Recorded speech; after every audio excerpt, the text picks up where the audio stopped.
Series की कहानी एक लड़की तारिणी के बारे में है। उसके पापा अब उसकी मम्मी की एक पेंटिंग बेचना पड़ता है। तारिणी उस पेंटिंग को बेचना नहीं चाहती थी। तभी एक अमीर आदमी आता है और कहता है कि हर चीज की एक कीमत होती है। तारिणी जवाब देती है कि अगर पेंटिंग की कीमत है तो वो 10 गुना ज्यादा होगी। अमीर आदमी उसे 10 गुना पैसे देता है और पेंटिंग खरीद लेता है। तारिणी के पापा उसे समझाते हैं कि उन्हें पैसे की जरूरत थी, लेकिन तारिणी कहती है कि वह भी बड़ी होकर अमीर बनना चाहती है। उसके पापा बताते हैं कि इसके लिए उसे मेहनत करनी होगी। फिर तारिणी देखती है कि अमीर आदमी ने वह पेंटिंग अपनी पत्नी या गर्लफ्रेंड के लिए खरीदी थी। इससे तारिणी सोचती है कि वह अमीर बनना नहीं चाहती, बल्कि किसी अमीर आदमी से शादी करेगी जो उसकी हर इच्छा पूरी करेगा। इसके बाद तारिणी और उसके पापा मसूरी चले जाते हैं। वहां उसके पापा एक आर्ट टीचर की नौकरी करते हैं और तारिणी उसी स्कूल में पढ़ने लगती है। लेकिन वहां पर सभी रिच पेरेंट्स की लड़कियां थी और कोई भी तारिणी से दोस्ती नहीं करना चाहती थी। फिर उसकी मुलाकात एमी से होती है, जो उसकी दोस्त बन जाती है। जैसे जैसे समय बीतता है, उनकी दोस्ती और गहरी हो जाती है। तारिणी एमी को बताती है कि वह बड़ी होकर किसी रिच लड़के से शादी करेगी ताकि वो उसके पैसे पर ऐश कर सके। वे दोनों अच्छी दोस्त बन जाती है और स्कूल खत्म होने पर एमी को दिल्ली वापस जाना होता है, जिससे दोनों बहुत दुखी हो जाती है। तारिणी की दोस्त एमी चाहती थी कि वह भी दिल्ली आए, लेकिन तारिणी के लिए यह संभव नहीं था। इसलिए तारिणी एमी से वादा करती है कि वह जल्दी दिल्ली आ जाएगी। इसके बाद 7 साल बीत जाते हैं और तारिणी ने कॉलेज पूरा कर लिया। उसने कॉलेज में टॉप किया और उसके पापा ने कहा था कि अगर वह टॉप करेगी तो उसे दिल्ली भेजेंगे। इस वजह से तारिणी बहुत खुश थी और दिल्ली जाने के लिए उत्साहित थी। जब रिजल्ट का दिन आया तो तारिणी दिल्ली जाने निकल पड़ी। हालांकि वह अपने पापा को छोड़कर नहीं जाना चाहती थी, लेकिन उसे पता था कि अमीर लोग उसे दिल्ली में मिल सकते हैं, इसलिए वह निकल गई। उसने तय किया कि वह एमी को सरप्राइज देगी। लेकिन जब वह एमी के घर जाना चाहती थी तो गार्ड ने बताया कि एमी अभी देश से बाहर है। यह सुनकर तारिणी परेशान हो गई, क्योंकि उसके पास एमी का नंबर नहीं था। तारिणी एक कमरा किराए पर ले लेती है, जो बहुत खराब हालत में था। अब उसे वहीं रहना था। वह अपने पापा से झूठ बोलती है कि वह एमी के घर पर रह रही है। फिर उसके पापा उसे एक न्यूज़पेपर में इंटरव्यू देने के लिए भेजते हैं, जहां उसका जॉब सिलेक्शन हो जाता है। अब उसे वहां काम करना था, लेकिन तारिणी अपनी नई जिंदगी से खुश नहीं थी, क्योंकि उसका सपना था कि वह बहुत अमीर बने। एक दिन वह एक शोरूम में जाती है और वहां 3 लाख के सैंडल्स देखती है। तारिणी एक शोरूम में जाती है जहां की सेल्स गर्ल उसे देखकर हंसने लगती है। उसे पता था कि तारिणी इतनी महंगी सैंडल नहीं खरीद सकती। यह देखकर तारिणी को गुस्सा आता है और वह कहती है कि वह जल्दी आकर ये सैंडल खरीदेगी। फिर तारिणी एमी का इंतजार करने लगती है। एक रात वो एक पब में जाती है, लेकिन वहां पुलिस आ जाती है। पुलिस समझती है कि तारिणी भी एक सेक्स वर्कर है, इसलिए उसे भी पकड़ लिया जाता है। सभी लड़कियों को एक रात लॉकअप में रखा जाता है और फिर छोड़ दिया जाता है। जब तारिणी अपने जॉब पर जाती है तो उसके बॉस को पता चलता है कि उसे पुलिस ने पकड़ा था। बॉस को लगता है कि वह सच में ऐसा काम करती है, इसलिए वह उसे जॉब से निकाल देते हैं। तारिणी को यह देखकर बहुत गुस्सा आता है, क्योंकि उसके बॉस ने सिर्फ एक फोटो देखकर ऐसा सोचा। इसलिए वह खुद ही उस जॉब को छोड़ देती है। जब वह अपने कमरे में लौटती है तो देखती है कि वहां पूरा पानी भर गया है, जिससे वह और भी दुखी हो जाती है। वह अपने पापा को कॉल करती है और बताती है कि वह वापस आ रही। पापा उसे समझाते हैं कि वह रात में यात्रा न करे और सुबह आया से घर आए। तारिणी सोने की कोशिश करती है, लेकिन उसे बहुत बुरा लग रहा था और ऐसा लगता था कि उसके सारे सपने टूट गए हैं। तभी उसे एमी का कॉल आता है। एमी बताती है कि वह वापस आ गई है। यह सुनकर तारिणी बहुत होती है, क्योंकि एमी ने उसे अपने घर बुलाया था। अगले दिन तारिणी एमी के घर जाती है और दोनों एक दूसरे से मिलकर बहुत खुश होती है। तारिणी एमी को बताती है कि दिल्ली आने के बाद उसके साथ क्या क्या हुआ और वह कितनी परेशान हो गई थी और वापस घर जाने वाली थी। अगर एमी का कल कॉल नहीं आता तो तारिणी अब तक घर जा चुकी होती, लेकिन एमी उसे बताती है कि वह वापस आ गई है, इसलिए उसे चिंता करने की जरूरत नहीं है। वह कहती है कि तारिणी उसके घर पर तब तक रह सकती है जब तक वह चाहे। यह सुनकर तारिणी बहुत खुश होती है। एमी बताती है कि आज रात उनके घर पर एक पार्टी हो रही है, जहां कई अमीर लोग आएंगे। यह तारिणी के लिए अच्छा मौका है कि वह किसी रिच लड़के को पसंद कर सके। यह सुनकर तारिणी खुश होती है और पार्टी के लिए तैयार होने लगती है। पार्टी में उसकी मुलाकात एमी के भाई आकाश की गर्लफ्रेंड मेनका से होती है, जो बहुत अजीब थी। एमी को मेनका बिल्कुल पसंद नहीं थी, इसलिए वह तारिणी से कहती है कि क्यों ना वह आकाश को इम्प्रेस करे, क्योंकि आकाश बहुत अमीर है। अगर आकाश और तारिणी की शादी हो गई तो एमी और तारिणी भी साथ रह सकते हैं। यह सुनकर तारिणी पहले तो हंसती है, लेकिन फिर उसे एमी का यह आइडिया अच्छा लगता है।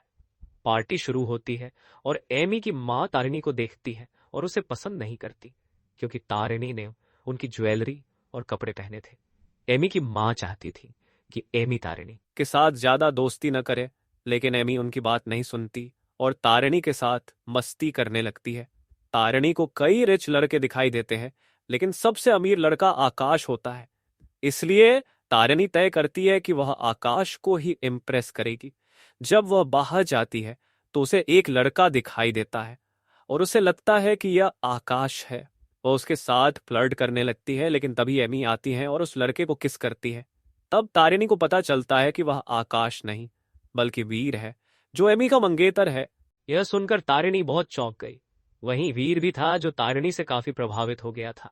वह मौका देखकर फिर से तारिणी से बात करने लगा, लेकिन तारिणी उसे समझाती है कि वह एमी के साथ कभी गलत नहीं करेगी और वहां से चली जाती है। वीर कहता है कि उसे अपनी पसंद की लड़की को पाने की जिद है। अगले दिन सभी लोग वीर के फार्म हाउस जा रहे थे, क्योंकि वहां वीर की कुछ मीटिंग थी। तारिणी आकाश के साथ फ्लर्ट करने लगती है, जिससे मेनका काफी गुस्सा होती है, लेकिन एमी इस सब का मजा ले रही थी। दूसरी तरफ वीर को यह पसंद नहीं आ रहा था कि तारिणी आकाश के साथ फ्लर्ट कर रही है। फार्म हाउस में पहुंचने पर वीर की एमी के पापा और बाकी लोगों के साथ मीटिंग शुरू होती है। यहाँ हमें पता चलता है कि वीर का एक बड़ा प्रोजेक्ट आने वाला था, जिसमें एमी के पापा ने निवेश किया था। वीर सबको बताता है कि इससे उन्हें कितना फायदा होगा, लेकिन उसकी नजरें ज्यादातर तारिणी पर थी। एमी के पापा को लगता है कि वीर शायद एमी को देख रहा होगा, इसलिए वे इस बात को नजरअंदाज कर देते हैं। रात को वीर देखता है कि तारिणी आकाश के कमरे में जाती है। वहां से मेनका को बाहर निकालती है। आकाश भी तारिणी के साथ बहुत खुश था, क्योंकि मेनका उसे बच्चे जैसा ट्रीट करती थी, जिससे वह बहुत बोर हो जाता था। अब तारिणी आकाश के साथ मस्ती करने लगती है, जिसे देखकर वीर बहुत चलता है। वह मौका देखकर तारिणी से पूछता है कि उसका रेट क्या है, क्योंकि पहले उसने वीर के साथ फ्लर्ट किया था और अब उसे पता चला कि आकाश वीर से ज्यादा अमीर है। तारिणी आकाश के साथ फ्लर्ट करने लगी। ये देखकर तारिणी गुस्सा हो गई और उसने वीर से कहा कि उसे उसमें कोई दिलचस्पी नहीं है। फिर भी वीर उसे पाना चाहता था, लेकिन तारिणी मना करके वहां से चली जाती है। रात को वीर तारिणी के सपने देख रहा था। उसके पापा भी समझ गए थे कि वीर के मन में क्या चल रहा है। उन्होंने वीर को चेतावनी दी कि वह तारिणी से दूर रहे, क्योंकि उससे उसे कुछ नहीं मिलेगा। वीर उनकी बात समझ जाता है, लेकिन फिर भी वह तारिणी को नजरअंदाज नहीं कर पा रहा था। इस बीच आकाश तारिणी के साथ बहुत खुश था। यह देखकर आकाश की मां गुस्सा हो गई, क्योंकि उसे पता था कि अगर आकाश तारिणी के साथ सीरियस हो गया तो वह मेनका से शादी नहीं करेगा। लेकिन आकाश के पापा को इससे कोई समस्या नहीं थी। वे चाहते थे कि आकाश खुश रहे, इसलिए उन्हें आकाश और तारिणी के रिश्ते से कोई दिक्कत नहीं थी। आकाश की मां एमी से बात करने गई और उसे समझाने लगी कि तारिणी सिर्फ आकाश के पैसे के लिए है। एमी ने कहा कि वह जानती है, लेकिन उसे यह भी पता है कि तारिणी आकाश का ख्याल रखेगी और उसे कभी चोट नहीं पहुंचाएगी। इसलिए एमी को उनके रिश्ते में कोई समस्या नहीं थी। आकाश की मां ने कहा कि अगर तारिणी का मन आकाश से भर गया तो वह वीर की ओर लौट जाएगी। एमी को इस बारे में फिर से सोचना चाहिए, क्योंकि रेनी जैसी लड़कियां कभी संतुष्ट नहीं रह सकती। इसी दौरान तारिणी स्विमिंग कर रही थी जब वीर फिर से उसके पास आया और उससे फ्लर्ट करने लगा, लेकिन तारिणी ने उसे रोक दिया। वीर ने कोशिश की कि वह उसे किस करे, लेकिन तारिणी ने कहा कि अगर वह ऐसा करता रहा तो वह एमी को सब कुछ बता देगी। यह कहकर तारिणी वहां से जाने लगी। तब एमी वहां आती है और तारिणी को वीर के साथ देख लेती है। यह देखकर एमी थोड़ी इनसिक्योर हो जाती है। वह आकाश से कहती है कि अगर उसे तारिणी पसंद है तो उसे जल्दी से प्रपोज करना चाहिए और देखना चाहिए कि वह क्या कहती है। इसके बाद आकाश तारिणी को एक लॉन्ग ड्राइव पर ले जाता है, जहां वह उसे वही पहाड़ दिखाता है जो उसने पहले देखे थे। तारिणी उन्हें देखकर बहुत खुश होती है। फिर आकाश उसे प्रपोज करता है और तारिणी हाँ कर देती है। तारिणी हाँ कर देती है कि वह उसके पैसे से तैयार करती है, लेकिन आकाश को उससे कोई समस्या नहीं होती। उसका कहना था कि कम से कम तारिणी ईमानदार है। फिर तारिणी और आकाश एक इवेंट में जाते हैं जहां वीर का इंटरव्यू होना था। वहां वीर को पता चलता है कि तारिणी ने आकाश को शादी के लिए हाँ कहा है। यह सुनकर वीर और ज्यादा चलता है। वह तारिणी के पीछे पीछे दूसरे कमरे में जाता है जहां कई पेंटिंग्स थी। वहां पर तारिणी को अपनी माँ की पेंटिंग दिखाई देती है, जिसे देखकर वह इमोशनल हो जाती है। तभी वीर आता है और उसके साथ फ्लर्ट करने लगता है, लेकिन तारिणी उसे चेतावनी देती है कि अगर उसने ऐसा किया तो वह सबको उसका सच बता देगी। यह सुनकर वीर शांत हो जाता है और तारिणी वहां से चली जाती है। जाते समय उसका मोबाइल गलती से वहीं गिर जाता है। अब वीर सोचता है कि वह तारिणी को बर्बाद करेगा। इसी बीच एमी भी तारिणी और वीर को एक ही कमरे से बाहर आते हुए देखती है, जिससे उसे तारिणी पर शक होने लगता है। इसलिए वह अब तारिणी के साथ ठीक से बात नहीं कर रही थी। अब दूसरे दिन वीर और एमी की सगाई थी।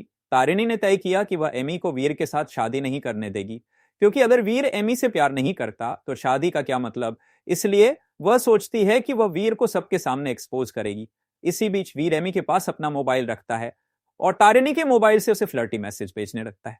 इससे एमी को लगता है कि तारिणी वीर के पीछे पड़ी है और वह गुस्से में आकर तारिणी को थप्पड़ मार देती है और अपने घर से निकाल देती है। इससे तारिणी बहुत दुखी हो जाती है और अपने पापा के घर लौट आती है। वह कई दिनों तक बस रोती रहती है और किसी से बात नहीं करती। तारिणी के पापा उसे डांटते हैं कि जो कुछ भी हुआ हो उसे इस तरह से रोते हुए अपनी जिंदगी नहीं बितानी चाहिए।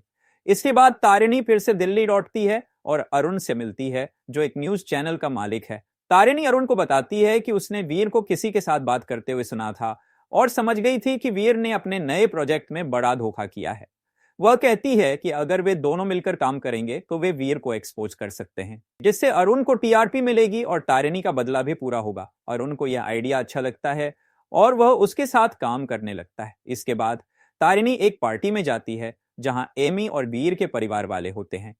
वहां जाकर वह सब पर नजर रखने लगती है। सभी लोग उसे देखकर चौंक जाते हैं, क्योंकि पहले उनकी पार्टी में तारिणी को बहुत बेइज्जत किया गया था, लेकिन अब वह वापस आ गई थी।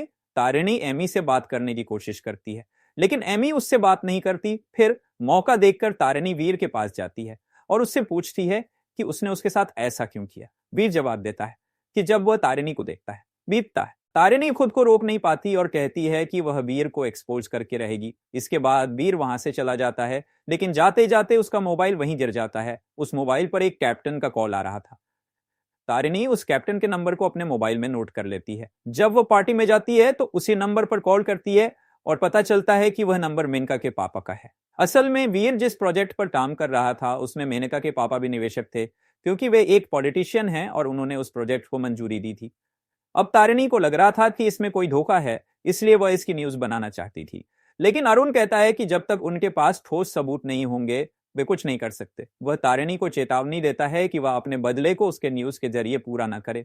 अगर उसके पास कोई सबूत है तभी वह उसके साथ बात करेगा। इसके बाद तारिणी सबूत इकट्ठा करने में लग जाती, लेकिन जब भी तारिणी उन्हें एक्सपोज करने की कोशिश करती, वीर उसके बीच आ जाता और सब कुछ शांत कर देता। जिससे तारिणी उन्हें एक्सपोज करने की कोशिश करती, वीर उसके बीच आ जाता और सब कुछ शांत नहीं कर पा रही थी। इसी वजह से एक बार अरुण और तारिणी के बीच झगड़ा हो जाता है और अरुण उसे काम से निकाल देता। जब तारिणी वहां से जा रही होती है तभी आकाश आता है और कहता है कि वह उसे लॉन्ग राइड पर ले जाना चाहता है। तारिणी पहले मना करती है, लेकिन आकाश की रिक्वेस्ट पर मान जाती है। आकाश उसे उसी प्रोजेक्ट पर ले जाता है जिसमें वीर काम कर रहा था और बताता है कि यह सारी एग्रीकल्चर लैंड है। जब तारिणी ये सब देखती है तो उसे समझ में आ जाता है कि आकाश उसे क्या बताना चाहता है। तारिणी उस जमीन के बारे में सारी जानकारी इकट्ठा करती है और पता लगाती है कि सरकार ने वह जगह किसानों को दी थी, लेकिन मेनका के पापा की मदद से वीर ने वह जमीन अपने नाम कर ली और किसानों को थोड़ी रिश्वत देकर वहां से निकाल दिया। वीर ने और भी लोगों से रिश्वत ली थी और अब वह वहां एक बड़ा टाउनशिप प्रोजेक्ट बना रहा था। यह सब जानकारी इकट्ठा करने के बाद तारिणी फिर से अरुण के पास जाती है और उसे बताती है। अरुण ये सुनकर बहुत प्रभावित होता है। तारिणी कहती है कि वह वीर के प्रेस कॉन्फ्रेंस में जाएगी और वहां सबके सामने उससे सवाल करेगी। तारिणी वैसा ही करती है और उसके सवाल सुनकर सभी लोग हैरान हो जाते हैं, क्योंकि वीर ने यह बात सबसे छुपा रखी थी। वीर और एमी के पापा उस कॉन्फ्रेंस को संभालते हैं और तारिणी को वहां से बाहर निकाल देते हैं। तारिणी को लगता था कि जब वह वीर को अपने न्यूज चैनल पर एक्सपोज करेगी तो वीर बर्बाद हो जाएगा और उसका बदला पूरा हो जाएगा, इसलिए वह बहुत खुश थी। अगले दिन जब तारिणी ऑफिस जाती है तो उसे पता चलता है कि अरुण ने एमी के पापा के साथ अपने चैनल को मर्ज किया है और इसके लिए उसे 9 करोड़ मिले हैं। यह देखकर तारिणी चौंक जाती है क्योंकि उसने नहीं सोचा था कि अरुण भी पैसे के लालच में आ जाएगा। अरुण कहता है कि यहां सब कुछ पैसे के लिए होता है क्योंकि उनके लिए पैसा ही सबसे ज्यादा महत्वपूर्ण है। यह सुनकर तारिणी वहां से चली जाती है। कुछ दिन बीतने के बाद अरुण तारिणी से मिलने आता है। वो उसे बताता है कि उसे वीर से बदला लेने की जरूरत नहीं है। असल में वह जानता है कि वीर तारिणी से कितना प्यार करता है और अब जब वह उसके पास नहीं है तो वीर खुद को बर्बाद कर रहा है। वीर का न तो काम में ध्यान था और न ही किसी और चीज में।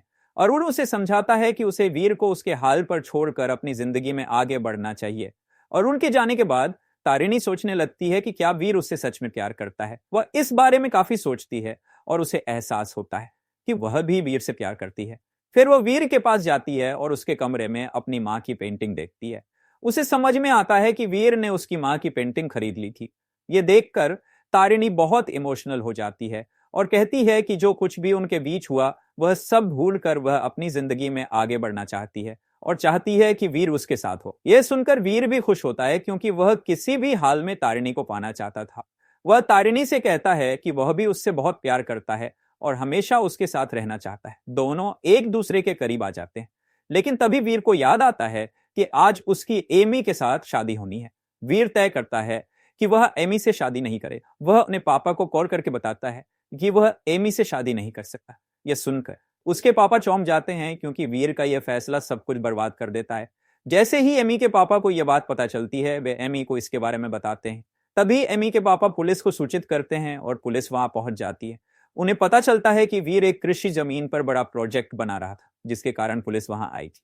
वीर को पकड़ने के लिए सब कुछ देखने के बाद तारिणी वीर से कहती है कि वह जानबूझकर उसके पास आई थी ताकि वीर को यकीन हो जाए कि वह भी उससे प्यार करती है। इसके बाद वीर ने एमी को छोड़ दिया। जैसे ही उसने एमी को छोड़ा एमी के परिवार वालों ने वीर को सबक सिखाया। यह सुनकर वीर हंसने लगता है और तारिणी से कहता है कि जब वह उसके पास आई थी तब उसे समझ में आ गया था कि वह उसके पास आई थी तब उसे समझ में आ गया था कि वह उससे एक्सपोज करने के लिए आई है। लेकिन वीर उससे इतना प्यार करता था कि वह तारिणी को हारते हुए नहीं देख सकता था, इसलिए उसने खुद को एक्सपोज होने दिया। वह तारिणी से कहता है कि भले ही वह उसे पसंद ना करे लेकिन वह उसके लिए कुछ भी कर सकता है। यह सुनकर तारिणी भी चौंक जाती है और ऐसा लगता है कि वह भी वीर को पसंद करने लगी है। तभी पुलिस वाले आते हैं और वीर को पकड़ कर ले जाते हैं। इसके बाद तारिणी अपने पापा के घर वापस आ जाती है। एक दिन एमी उससे मिलने आती है। एमी को वीर ने सब कुछ बता दिया था कि कैसे वह तारिणी के पीछे पड़ा था और इसमें तारिणी की कोई गलती नहीं थी। यह सुनकर एमी की गलतफहमी दूर हो जाती। एमी तारिणी से पूछती है कि क्या उसे कभी वीर से प्यार हुआ था। तारिणी कहती है कि उसे वीर से प्यार नहीं हुआ बल्कि उसे एमी से बहुत प्यार है क्योंकि एमी ने कभी उसके साथ भेदभाव नहीं किया, इसलिए वह एमी के साथ कभी गलत नहीं कर सकती। यह सुनकर एमी खुश हो जाती है और उनकी दोस्ती पहले जैसी हो जाती है। तारिणी समझ जाती है कि उसे रिच होने के लिए किसी अमीर आदमी की जरूरत नहीं है। वह खुद मेहनत करके पैसे कमा सकती है और अपनी जिंदगी में सफल हो सकती है। इसी के साथ ये कहानी खत्म होती है। फितरत सीरीज की कहानी बहुत दिलचस्प है। अगर आपको ये कहानी और मेरा समझाने का तरीका पसंद आया हो तो कृपया लाइक, कमेंट और शेयर जरूर करें और चैनल को सब्सक्राइब करना ना भूलें। धन्यवाद वीडियो देखने के लिए।